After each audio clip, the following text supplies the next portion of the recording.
தஞ்சாவூர் சோழ அரண்மனையின் சிறப்பு பற்றிய ஒரு கதை.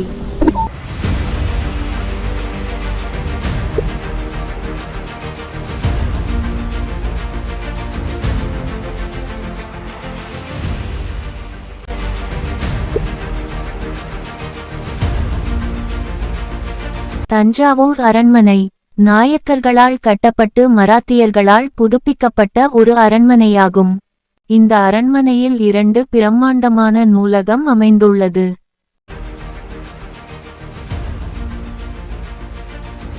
அதில் ஒரு நூலகம் நாயக்கர்களால் கட்டப்பட்டது.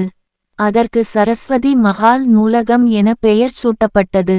அந்த சரஸ்வதி மஹால் நூலகத்தை சுற்றி மணிக்கோபுரம், கலைக்கூடம், ஆயுத கோபுரம், அரண்மனை அருங்காட்சியகம் என பல கட்டிடங்கள் அமைந்துள்ளதாக கூறப்படுகிறது. இந்த நூலகம் 400 வருட பழமை வாய்ந்தது என கூறப்படுகின்றது. இதில் தமிழ், ஆங்கிலம், இத்தாலி, சமஸ்கிருதம், இந்தி போன்ற பல மொழிகளில் எழுதப்பட்ட நூல்கள் பாதுகாக்கப்படுகின்றது. இந்த நூலகத்தில் நூல்கள் மற்றும் 24,000 ஓலைச்சுவடிகள் பொக்கிஷமாக பாதுகாத்து வருகிறது.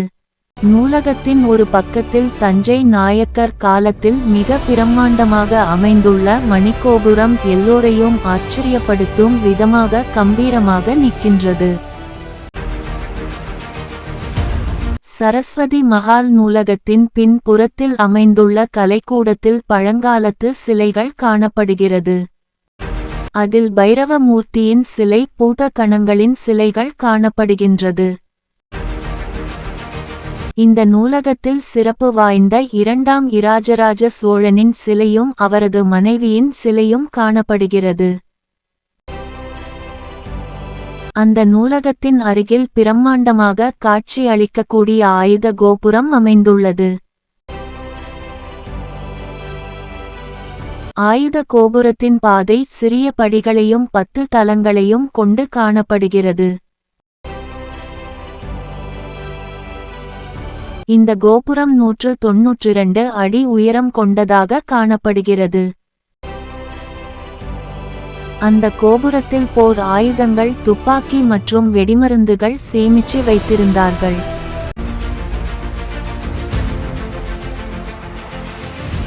இதுபோக இந்த கோபுரம் கண்காணிக்கும் தளமாகவும் பயன்படுத்தப்பட்டிருக்கு.